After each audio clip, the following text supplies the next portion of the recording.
asalaamaaleykum mbokk yi ñi nga am mbégte di leen dalal seen xibaaru météo ci guddik alxames bi le ñëwaat rek ci yëngu-yëngu géej gi nga xam ne ñu ngi leen ko doon xibaar fan yi weesu yëpp géej gi nag dana dal mbokk yi ëllëg ci alxames bi bu 6 heures si suba jotee loolee nag firnde wane ni que ni gannax gi nga xam ne nag ñi ngi ko doon xibaar te mu waroon egg ba ci ñetti mètre dana wàcc bu baax ba yées 2 mètre ak genn wàll bu ëllëg jotee ci 6 heures du matin li des ci xibaar yi nag gën cee fës tamit muy tàngaay gu tar goo xam ne dañ ko nemmeeku ci daanaka réew mi yëpp mbokk yi ci animation satellite bi danañ gis ay niir yoo xam ne nag dana waliyaan dugg ci dëkk bi rawatina boori sow ak yenn gox yi ba ci Saloum ba tax na sax ci guddik tey gile jëm nag ba ëllëg ci suba ñi gisaat suñu asamaan ak i niir ci diggante Ziguinchor Dakar jëm ba boori Ndar gox yi nga xam ne ñoo féetee ci wàllu géej gi waaye tamit ca Kédougou ci diggante penku ak bëj Saloum réew mi li des ci dëkk bi nag asamaan su leer lay doon diggante diggu dëkk bi ba Gànnaar ak Sédhiou jàpp boori Kolda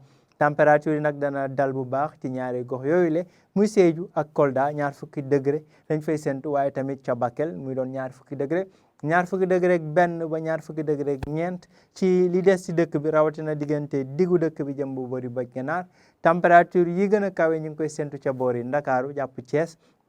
20 degré ak juróom-ñaar mbokk yi ca Ndakaaru waaye tamit 20 degré ak juróom-ñett ca Thiès muy température bi gën a kawe ci guddik tey gi le mbokk yi ëllëg ci alxames bi asamaan si dana wëy di dana leer bu baax jant bi moo fi gën a fës ngelaw li dana jugee diggante bëj Gànnaar ak penku maanaam diggante Mauritanie ak boori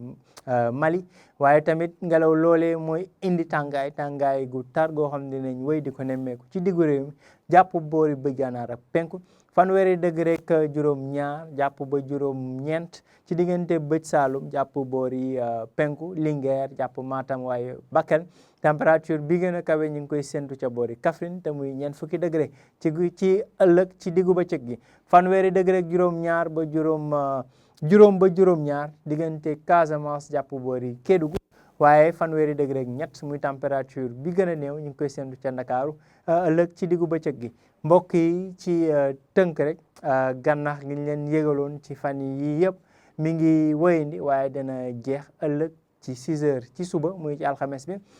bu loolu weesoo nag tàngaay gu tar la ñuy wéy di nemmeeku daanaka ci réew mi yëpp rawatina diggu dëkk bi jàpp boori penku lii moo doon xibaar yi jox leen dig daje ëllëg ci yeneen xibaar météo jërë ngeen jëf